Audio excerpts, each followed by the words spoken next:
Ay, may unto di ay. Merry Christmas and advance Happy New Year. Merry Christmas sa tanan. Sa nakadawat o wakadawat. Kailangan mong kagool. Kaya ang takong regalo nga atong nadawat mao si Jesus.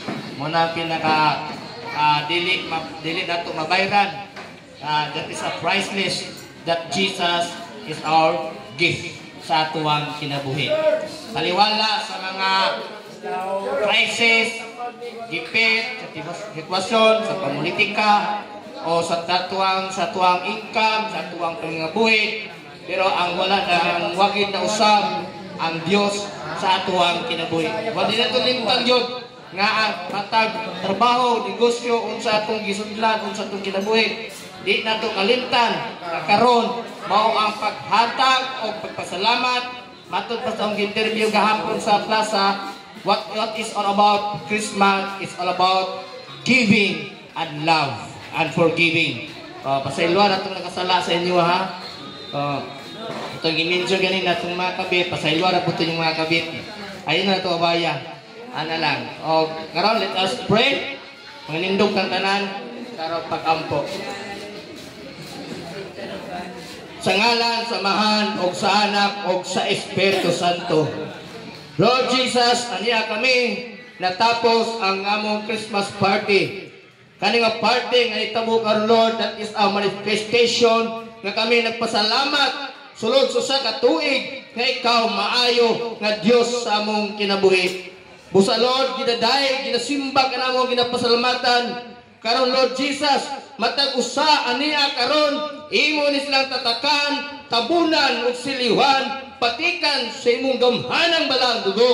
Lord, kato na yung mga gibatian karon na mga sakit, ubo, hubag, sipon, akong gina-cancel sa ngalan sa gahom sa dugo ni Kristo Jesus. Matunaw ka na sa among lawas, dili ka na, wala ka na luna sa among lawas, kaya ang among lawas, mao ay mong balaang templo. Busa Lord, I declare in your word upon in this family, so to me your family, Lord, daruan, tanan lang negosyo, tanan nila mga trabante, aniya karon, I declare by the authority of heaven, by the authority of your blood, in Jeremiah 29:11, that you have a great plan not to harm, but to prosper, to give hope and a great future. In the mighty name of Jesus, Lord, this party will never the same before. This coming party, Lord, ang ilang kinabuhi, they will change in the story. They will abundance and they will prosperity. There will be a multiplication in the mighty name of Jesus. O salamat, Lord, imo kaning silihan sa imong gamhanang balang dugo. Lord, I declare in your word and in Psalms that our life to become abundant life. Lord, I cancel ka ng mga sakit, balatian, mga kapobriyon, unsa man ang mga nagian na mo, Lord Jesus. Wala na luna sa 2025. Kaya ang 2025, that is the year of prosperity and the year of abundance in the mighty name of Jesus. O salamat, Lord, sa matag usa kaning mo, Lord. Sa matag usa kaning karon. Imo kaning palanginan, financially, spiritually, material, physically, especially Lord, spiritually in the mighty name of Jesus. Ang mga relasyon sa magpiayon, imong ligunon, Lord Jesus. Ang mga anak, mahimong anak, mga disiplinadong anak, in the mighty name of Jesus.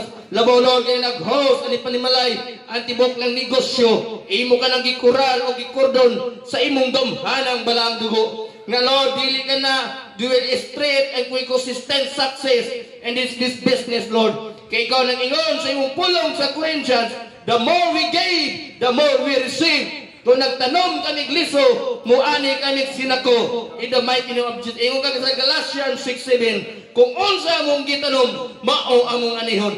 Nagtanom kami sa paghatag, lawas sa to your family, na sa mga trabante, they will receive, will return into thousands and millions of fold in the mighty name of Jesus. Busa Lord, I thank you, we glorify, we exalted in your name in this place. In the mighty name of Jesus, sa ngalan, samahan, sa anak, o sa Espiritu Santo, ang tanan ningon. Amen. Amen. Amen.